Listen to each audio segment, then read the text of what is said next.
دوستو آج کی اس ویڈیو میں ہم قرآن شریف کی سورہ نمبر 21 جسے سورہ انبیاء کے نام سے جانتے ہیں اس کی فضیلت اور اس کی اہمیت اور اس سورت میں کون کون سے مضمون ذکر کیے گئے ہیں ان کے بارے میں جانیں گے اور ساتھ میں یہ جانیں گے کہ اس سورت کے پڑھنے سے ہمیں کیا کیا فائدہ ملتا ہے۔ تو چلیے جانتے ہیں اس سورت کی فضیلت کے بارے میں۔ سرکار دو عالم صلی اللہ تعالی علیہ وسلم کا ارشاد ہے جو اس سورہ کی تلاوت کرے گا خدا تعالیٰ اس کا حساب آسان لے گا۔ اور دوسری جگہ سرکار دو عالم صلی اللہ تعالی علیہ وسلم نے ارشاد فرمایا جو بھی اس سورہ کو ہرن کی کھال پر لکھ کر اپنے درمیان رکھ کر سو جائے گا تو وہ بیدار ہونے سے پہلے حکم الہی سے ایسے عجائبات کا مشاہدہ کرے گا جس سے اس کا دل شادہ و فرحاں ہو جائے گا۔ اور دوسری جگہ سرکار دو عالم صلی اللہ تعالی علیہ وسلم نے ارشاد فرمایا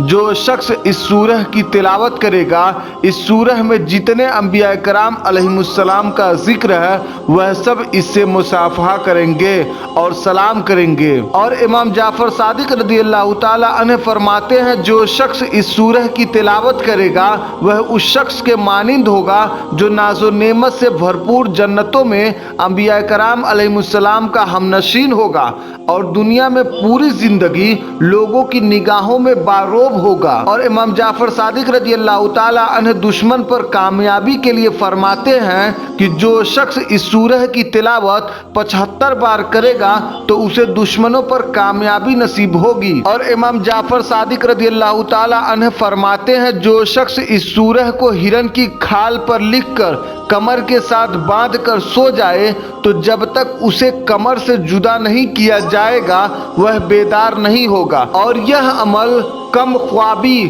یعنی کم سونے والا اور خائف رہنے والا اور زیادہ فکر کرنے والے مریضوں کو اللہ تعالیٰ کے حکم سے شفا دے گا۔ امام جعفر صادق رضی اللہ تعالی عنہ فرماتے ہیں کہ اگر کوئی شخص زیادہ بیمار رہتا ہے اور زیادہ خوف کرتا ہے تو ہرن کی کھال پر اس سورہ کو لکھ کر پاس رکھے تو بیماری اور خوف سے نجات پائے گا۔ اور جو بھی اس سورہ کی ان آیات کو ہرن کی کھال پر لکھ کر حاملہ عورت پر ابتدائی 40 دن تک کے لیے لٹکا کر کھول لے پھر وضع حمل جس مہینے ہونا ہو دوبارہ باندھ لے تو اللہ تعالیٰ کی مدد سے اس کی ہونے والی اولاد آفات سے محفوظ رہے گی۔ سورہ انبیاء کا تعارف۔ سورہ انبیاء مکہ مکرمہ میں نازل ہوئی ہے۔ اس سورہ کے آیات اور رکوع کی تعداد۔ اس سورت میں 7 رکوع اور 112 آیتیں ہیں۔ اس سورت کا انبیاء نام رکھنے کی وجہ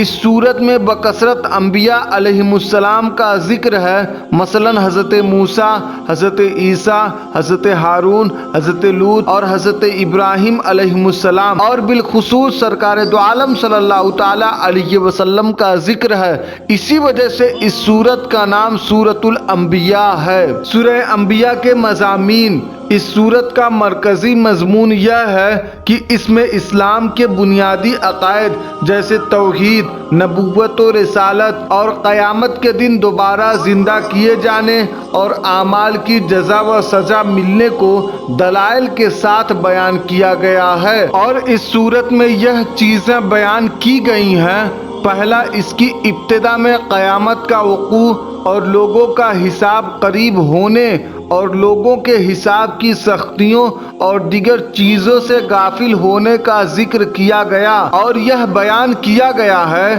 کہ لوگ قرآن سننے سے اعراض کرتے ہیں اور دنیاوی زندگی کی لذتوں سے دھوکہ کھائے بیٹھے ہیں۔ دوسرا، مکہ کے مشرکین کی طرف سے نبی کریم صلی اللہ تعالی علیہ وسلم کی نبوت کا انکار کرنے کا سبب بیان کیا گیا کہ وہ آپ صلی اللہ تعالی علیہ وسلم کو بھی اپنی طرح عام بشر سمجھتے ہیں، اس لیے وہ لوگ آپ صلی اللہ تعالی علیہ وسلم پر ایمان نہیں لاتے۔ نیز ان کے اس نظریے کا رد کیا گیا کہ انبیاء کرام علیہ السلام کو کوئی وحی وغیرہ نہ اترتی تھی بلکہ وہ صرف عام بشر تھے جو کھاتے پیتے اور بازاروں میں چلتے تھے۔ پھر انہیں بتایا گیا کہ سابقہ امتیں اپنے انبیاء اور رسولوں علیہ السلام کو جھٹلانے کی وجہ سے